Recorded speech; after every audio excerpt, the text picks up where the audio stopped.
Harta yang haram ini merupakan sebab kesempitan hidup seorang hamba Allah Subhanahu wa taala. Terkadang kita melihat ada orang yang memiliki harta yang sangat melimpah, namun kehidupannya sempit dikarenakan harta yang didapatkan itu dari harta yang haram.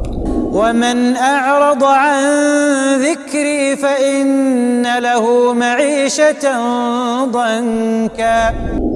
Dan Allah Subhanahu wa taala telah mengkhabarkan dalam Al-Qur'an Al-Karim, "Wa man a'rada 'an dzikri fa inna lahu ma'isyatan dhanka." Siapa saja yang berpaling daripada petunjuk, maka niscaya Allah Subhanahu wa taala akan memberikan kepadanya kehidupan yang sempit. Sehingga seorang muslim hendaknya mereka bersemangat untuk mencari harta yang halal. Dan harta yang haramnya merupakan sebab Allah Subhanahu wa taala memasukkan kita ke dalam neraka.